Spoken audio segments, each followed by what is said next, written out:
嗨，大家好，欢迎来到上市厨房。今天我要和大家分享的是酸菜鱼片。你可以用黑鱼、草鱼或者是龙利，可是我家附近都没有。我是用 Costco 的这种罗非鱼片来做，也叫非洲鲫鱼、无锅鱼，低脂高蛋白，营养价值非常高，肉质非常有弹性，但是比较脆，所以切片要切得稍微厚一点。放入适量的盐、白胡椒粉，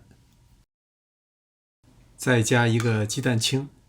刚才我提到罗非鱼片比较脆，所以加工的时候容易碎。加蛋清的目的就是为了把鱼片包裹起来，这还不够，还要加一些水淀粉。加水淀粉比干粉更容易包裹均匀。如果是干粉，这时候要抓拌好久才可以。配菜我会加一些大白菜，做好了以后就跟鸡酸菜的味道也差不多，拍几下是让它更容易入味儿。当然这大白菜并不是酸菜，真正的酸菜我用的是这个，也是从 Costco 买来的，叫 sauerkraut， 是用圆白菜做的。连汤带菜舀出一碗备用。再准备适量的葱、姜，还有小米辣椒。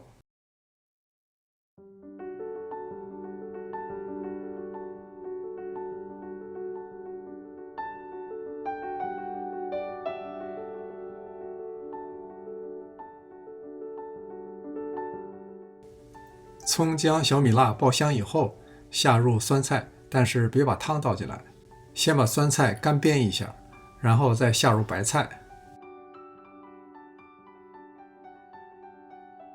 把白菜炒至略微断生以后，倒入刚才盛出来的酸汤，倒入鸡汤，量大约是菜的1倍，如果不足就用开水来补齐。这时候您可以根据自己的喜好来调一下味儿，适量的盐、胡椒粉，还有白醋。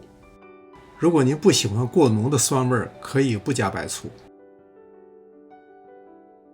汤开了以后再多煮几分钟，让白菜更加入味儿，这样白菜也就成了酸菜了。把所有的配料捞入一个大碗中。如果鱼片比较多，最好分2到3次煮。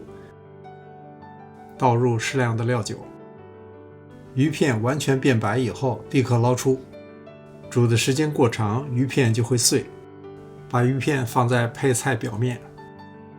我是分2次下入鱼片，这样每一次就不会时间太长，表面的包芡也不会脱落。把第2次煮好的鱼片和汤一起倒入大碗中。再撒上一点葱花就可以上桌了。感谢您的观看，临走前别忘了点赞订阅。这里是上师厨房，我们下次再见。